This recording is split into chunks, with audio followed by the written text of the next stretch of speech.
எடப்பாடியார் கொஞ்சம் சேட்டையை குறைஞ்சி ஆதரவு படுத்தே விட்டான் ஐயான்ற மாதிரி ஆகிட்டார்ல, உடனே ஒய்பிரிவு பாதுகாப்பு கொடுத்து. ஆமாம், புரியுதா உங்களுக்கு? ஸோ அந்த மாதிரியான ஒரு நிலைமையில் இருக்குது. இந்த பாதுகாப்பு கொடுத்தாலே நம்ம சரி நம்ம பாதுகாப்பு கொடுத்தாலே ஆடை வெட்ட போகிறாங்கன்னு அர்த்தம். புரியுதா உங்களுக்கு? ஆடை வந்து மஞ்சள்லாம் தண்ணிலாம் ஊற்றி கயத்தை வச்சு 4 பேர் கத்திக்கிட்டே கூப்பிட்டு வரானாலே அதை கொண்டு போய் கோயிலில் வெட்ட போகிறாங்கன்னு அர்த்தம். அந்த மாதிரி ஏன்னா வேறு யாரும் வெட்டிடக்கூடாதுன்றக்காக பாதுகாப்பு. புரியுதா? ஆடை வந்து பத்திரமா வச்சுருப்பாங்க இன்னும் கோயிலுக்கு நேர்ந்து விட்டது. அது வருஷம் பூரா வேலையை சுற்றிட்டு இருக்கோம்.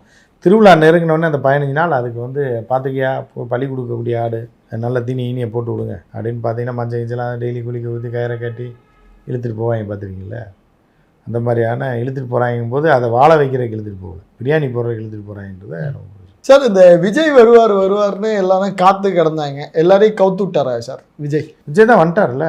இல்லை அவங்க கூட்டணிக்கு வருவாங்க, நயினார் வானதி எல்லாம் அவன் பிஜேபி கூட்டணிக்கு வரேன்னு சொல்லவே இல்லையே. இல்லை இவங்கெல்லாம் கூப்பிட்டுக்கிட்டே இருந்தாங்களே சார். அவர் அது கூப்பிடலாமா? அதுக்காக என்ன பண்ண சொல்கிறீங்க? வரணும்ல. அதாவது பாக்கியராஜ் சார் பழைய படத்தில் ஒரு டைலாக் உண்டு, கண்ணடிச்சா வராத பொம்பளை கையை பிடிச்சி இழுத்தா மட்டும் வந்துடவா போகிறான்னு. புரியுதா? அந்த மாதிரி தான் இது. விஜய் வரமாட்டாப்புல இன்னி போக போக நெருக்கடி கொடுப்பாங்க. எலெக்ஷன் நெருக்க ஏதாவது உள்ளே பிடிச்சி போடலாமான்னு பார்ப்பாங்க.